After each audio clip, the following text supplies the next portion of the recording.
Welcome to People, Power, and Politics. Hard talk, riveting interviews, community updates, in-depth analysis. That's People, Power, and Politics. We tell it to you as it is. No holds barred. You are the people, you have the power. We bring you the politics. To listen to our show, be a guest, or to advertise, visit www.pppradio.nyc. That's www.pppradio.nyc. A very warm welcome to everyone. We are joined by a very special guest, Julieanne Herskowitz, who is the Senior Vice President for the New York City Economic Development Corporation. Welcome. Such a pleasure to have you here with us. Hi, thank you so much. You're so very welcome. So we are going to be discussing the Broadway Junction project. If you can just give us some background information on that. Sure, I'm happy to. So first of all, just to ground everyone in the location, Broadway Junction is both a neighborhood and a transit destination. So it is the third busiest subway station in Brooklyn. It has 5 subway routes, 6 bus lines just outside the door, as well as a Long Island Railroad stop down the block at East New York Avenue. It's also the meeting point and intersection of 6 different neighborhoods, primarily residential neighborhoods, as well as the East New York Industrial Business Zone just to the south. We, EDC in the city, have been involved in Broadway Junction for quite some time now, looking at the opportunity to improve the area in and around the station. For those who aren't familiar with it, Broadway Junction Station is very overcrowded, has no ADA access today.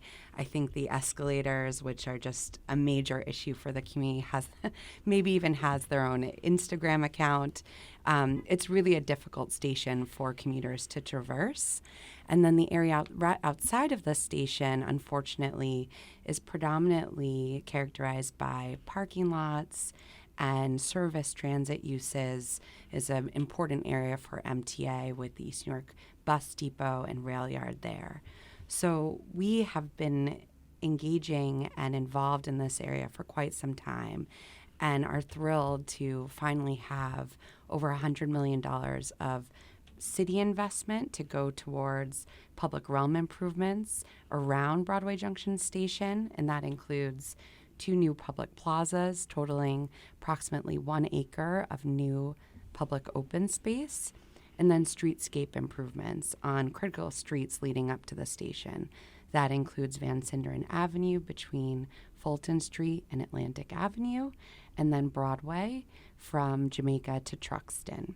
MTA's involvement, which is $400 million of public investment, is primarily focused on the station itself. So as I just noted before, there's no ADA access at the station today.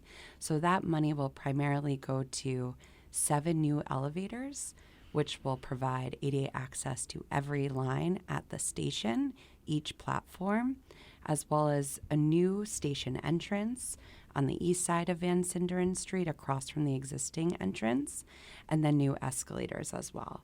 So much needed public access and improvements at this very important station. So we're really excited to gather $500 million of public realm investment and transit investment here in Central and East Brooklyn. So against this background of this $500 million public investment, how does this project align with the broader goals of the new New York Action Plan and its focus on creating economic opportunities and inclusive growth? Certainly. So the new New York Action Plan, which was a city and state effort that was completed earlier this year as well as the end of last year, very specifically looked at the city and the city's ability to recover post the COVID-19 pandemic, and recognized that a number of different neighborhoods, especially in the outer boroughs, had not seen the same level of public investment as neighborhoods in Manhattan, and the opportunity to really invest in and improve and create new hubs of activity in the outer boroughs. So Broadway Junction was specifically a neighborhood that was called out for this extraordinary transit access, but unfortunately also for the lack of investment that had been seen in this community and the need to change that, to secure funding to do that, and to work with the community to ensure that what we are building and investing in is something that they can participate in, enjoy, and benefit from.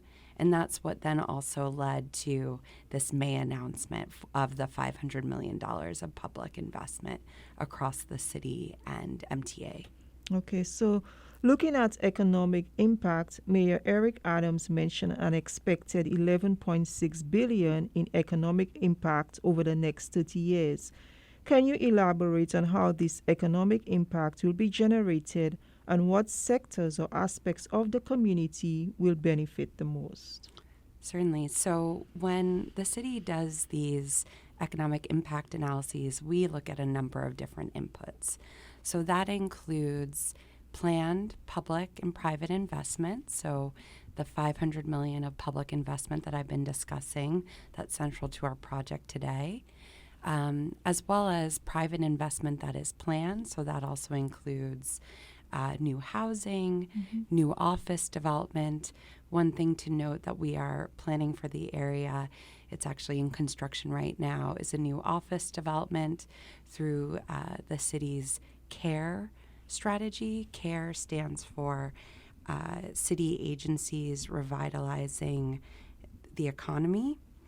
And the plan there is just across the street from Broadway Junction Station, there will be a new commercial development that is anchored by the city, specifically Department of Social Services, that will create new office development, new retail space on the ground floor, and really activate this corner just across the street from Broadway Junction.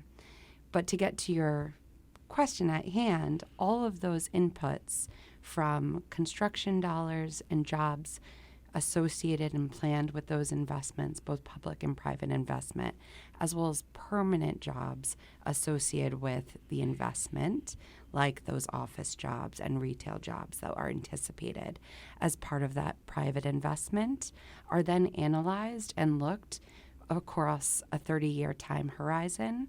And that's how we get the total economic impact of all those taxes and anticipated growth, how that will come to the city as a result of all of these projects. So you mentioned construction, and looking at job creation, the project is expected to generate over 2,300 construction jobs. How will the city ensure that these jobs are accessible to local residents, and what measures are in place to prioritize local hiring? And also, if you can share any details on any training programs or initiatives to prepare the local workforce for the job opportunities created by this investment. Sure. So those 2,300 construction jobs, again, pertain to both jobs directly coming out of the city's public realm investment, totaling about $115 million, as well as the $400 million of MTA investment. And so we are each responsible for creating jobs and construction jobs associated with those two major public realm and public improvement projects.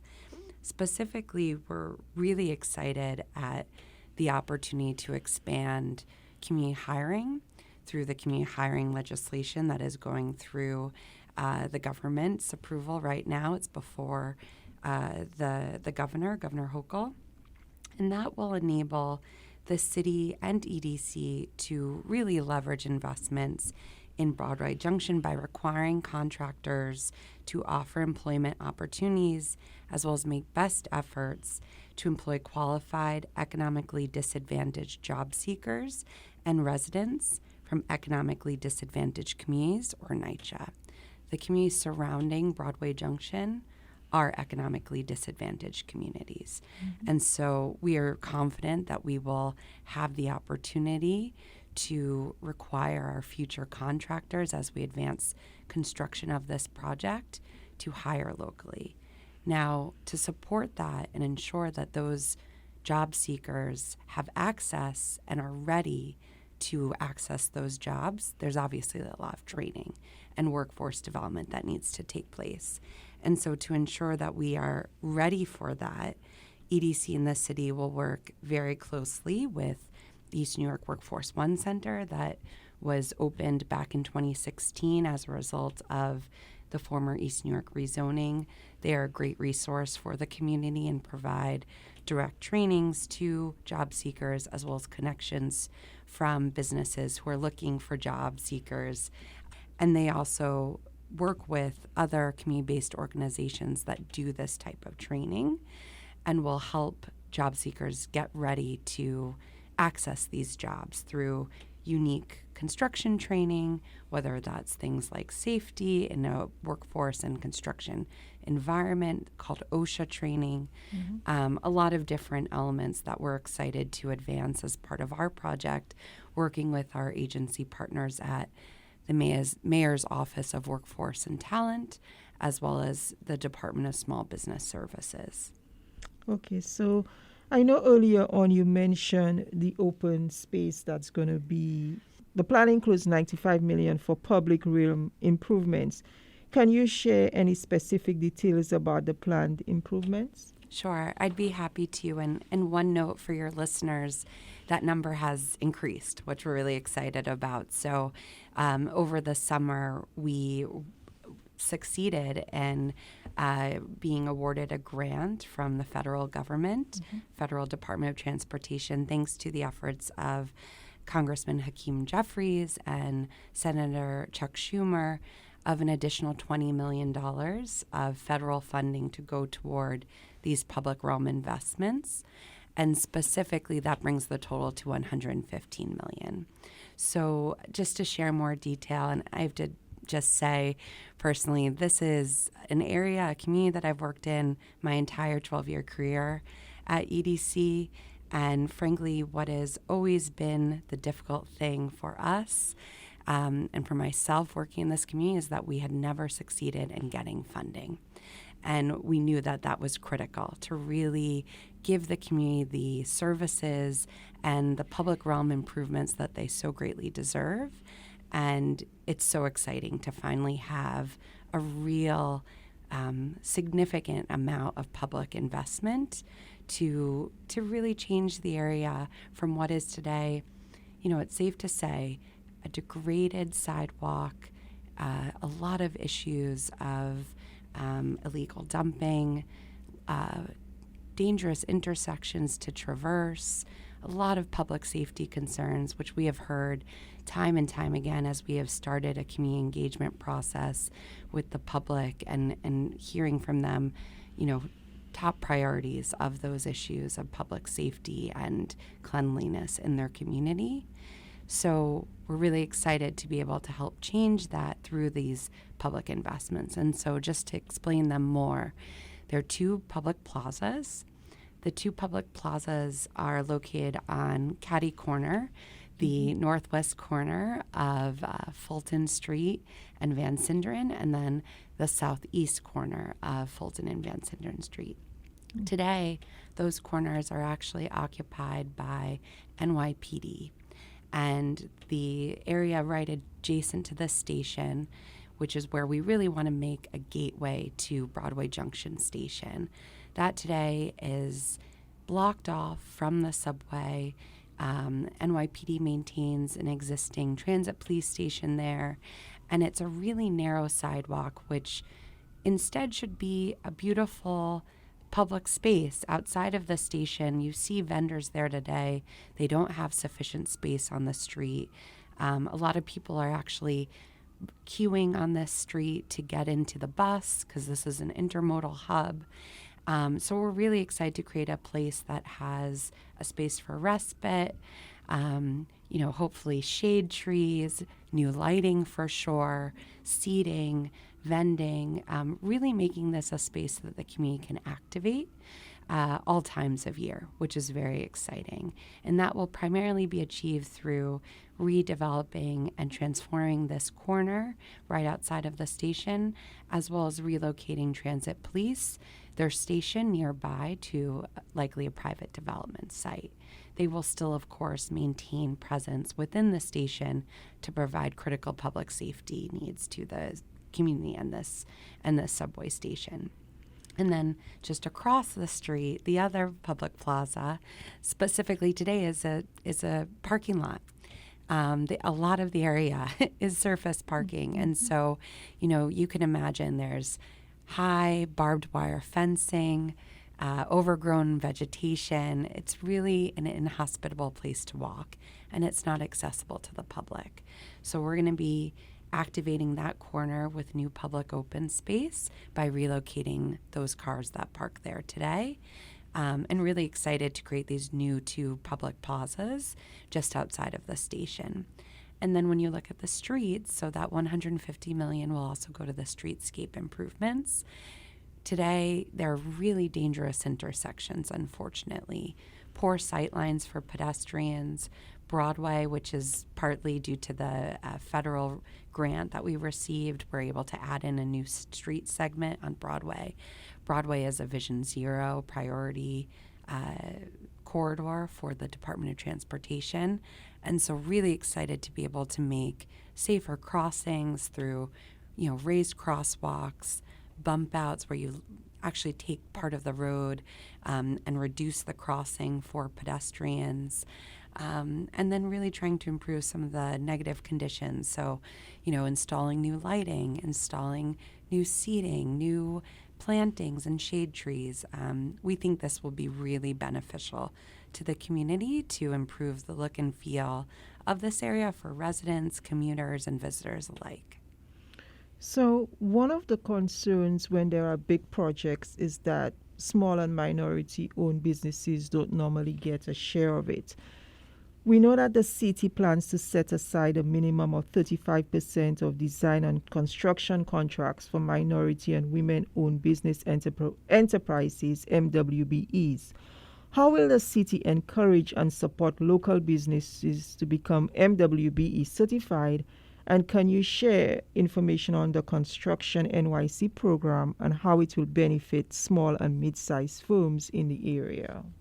Certainly, I'm happy to. So really ensuring that these public dollars go to the local community and lift up local businesses is a critical part of the overall plan for Broadway Junction. So specifically, I mentioned before the East New York Industrial Business Zone. That is an area just south of Broadway Junction that has been an industrial hub for, over a century. And there are a lot of construction-related firms that work in that community, and there's a real opportunity to work with them locally, as well as ensure that we're focused on minority and women-owned businesses who have, access to these public dollars that will be afforded to them through new contracts for design and construction that are anticipated as part of the project. So we have a lot of work cut out for us to make sure that we are reaching these businesses locally. We're making sure that those who are eligible to be certified into the city's minority and women-owned business certification program are certified, and that's through a partnership with the Department of Small Business Services. And then we also need to make sure that we are giving them technical assistance and other training so that they are prepared to respond to requests for proposals as they become available for our project, as well as other projects across the city.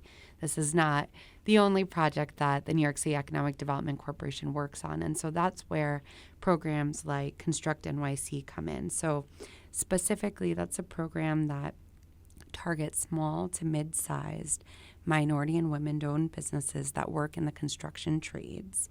And specifically, they'll receive technical assistance, and then at the end of the process, the program, they are actually pre-qualified to work on EDC projects.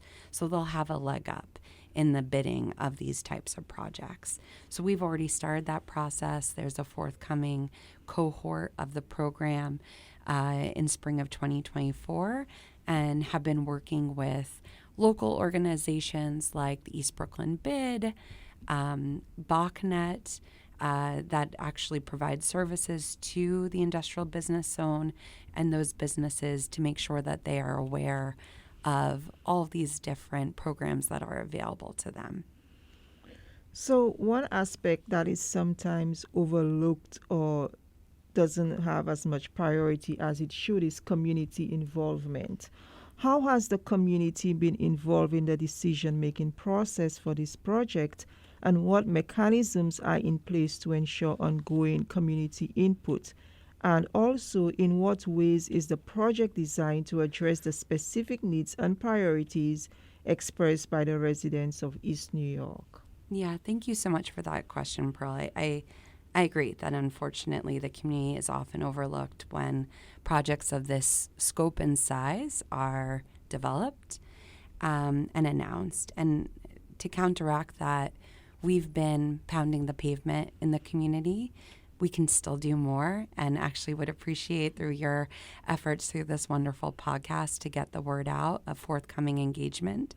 And Councilmember Sandy Nurse, who's the council member for Broadway Junction, has been an extraordinary partner to the city, as well as an advocate for her community to make sure that the community's voice is heard throughout engagement. So, as I said at the onset of our talk, we announced this investment back in May, and since then we've done a number of different things. We launched an online survey that is really targeted at asking the community, as well as others, commuters and visitors alike, what do they want to see as part of this investment in Broadway Junction? What do they want to prioritize in terms of those 2 new public plazas and streetscape improvements? And that's where we've started to hear issues around illegal dumping, as well as public safety and the need for lights, for example. So would love to share out that survey link so we can get the word out there more. We've also been working in partnership with the council member's office to just make sure that we have a presence in the community on a regular basis. So, standing in Callahan Kelly Park, just behind the station, as well as in front of the station.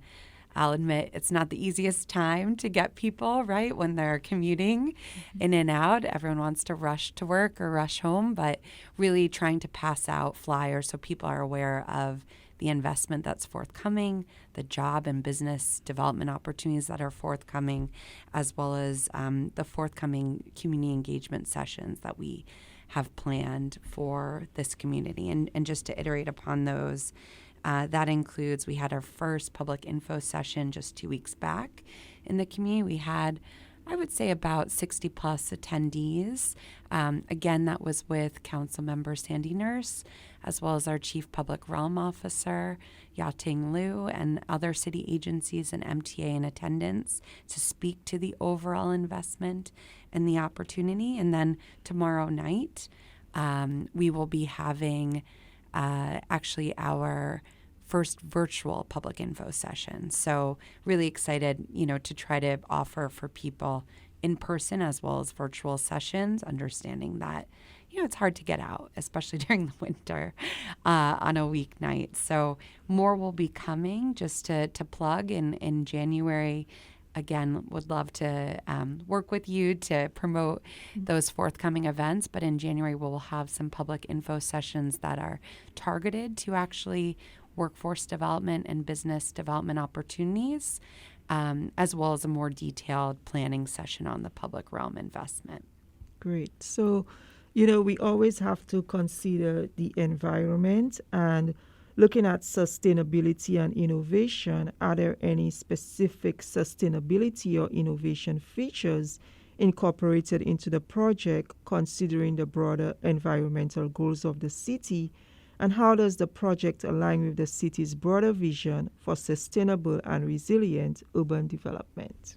Yeah, this is a great question, and something that the New York City Economic Development Corporation, the city, is extraordinarily focused on, not as a one-off. How do we integrate sustainability goals into all of our projects, and especially focused on construction projects? So there are a number of different ways that we've already discussed with the council member her priorities and opportunities to integrate into the project. So things we've heard is, let's look at solar lighting, let's look at composting. Obviously, we are making an existing dense transit-rich neighborhood more accessible, and that is a huge bonus. But can we look at ways to encourage more micro-mobility? So whether that's, scooters or e-bikes and bike lanes to access this station. And then through our construction efforts, we've also been exploring a lot of different ways to focus on the circular economy. So that includes the recycling of construction waste to make sure that we are not just adding to, dumping that happens in the city, and really trying to minimize our carbon footprint when we look at construction projects, which unfortunately can be very large in terms of that carbon footprint. So that includes, recycling materials that are no longer needed, and looking through the city's projects to find ways to achieve that. So that's just a small sample of things that we'll be exploring as part of the project. Great. So finally, partnerships and collaboration. The project involves collaboration between the New York City Economic Development Corporation, NYCEDC, and the Metropolitan Transportation Authority, MTA. How are these organizations working together to ensure the success of the Broadway Junction initiative?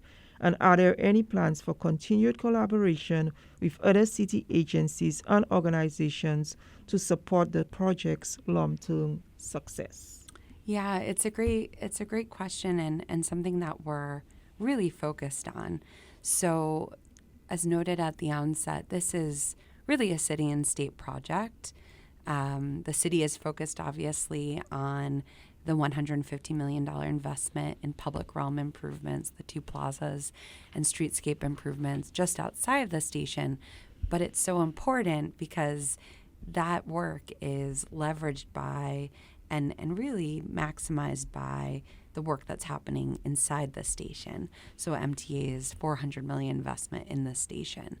So there will be a significant amount of coordination between our agency and MTA as we think about how these two construction projects will ultimately move in tandem together. And really, before we even get into construction, how do we focus on design integration, right, between the station improvements and then what's happening outside of the station? But then on the city's side, it's really not just the New York City Economic Development Corporation. So we are implementing the project on behalf of the city, but we are working in conjunction with agencies like Department of Parks and Recreation, who will likely be managing one of the plazas, Department of Transportation, because a lot of the streetscape work is happening in the right-of-way, and so very much within the Department of Transportation's jurisdiction. So making sure that we are building things that fit the standards of those agencies while, again, not limiting us on opportunity and design. And then from the workforce lens, as I spoke to before, we'll be working in lockstep with Department of Small Business Services to ensure that businesses and job seekers have opportunities to access this investment through contracting and local hiring and all the opportunities that will be coming down the pike as this project advances, as well as the Mayor's Office of Workforce and Talent that very specifically runs the Office of Community Hiring, that will be focused on those goals of making sure that job seekers are aware and can apply to these jobs and are ready for the jobs once they come available through the future construction project. So how can one get more information or updates on the Broadway Junction initiative? Thank you so much, Pearl, for that question. So we maintain a landing page on EDC's website. That is edc.nyc/Broadway Junction. And there you'll have access to upcoming events that are planned for our project as we engage with the community and broader public on this investment, as well as the online survey that I mentioned before. So really appreciate your listeners taking a look and getting involved. Thank you so much. Julieanne Herskowitz, Senior Vice President for the New York City Economic Development Corporation. Thanks for sharing this great information with us, and we look forward to having you back again. Wonderful. Thank you for having me. Really appreciate it. Our pleasure. People, power, and politics. Hard talk, riveting interviews, community updates, in-depth analysis. That's people, power, and politics. We tell it to you as it is. No holds barred. You are the people, you have the power. We bring you the politics. To listen to our show, be a guest, or to advertise, visit www.pppradio.nyc. That's www.pppradio.nyc.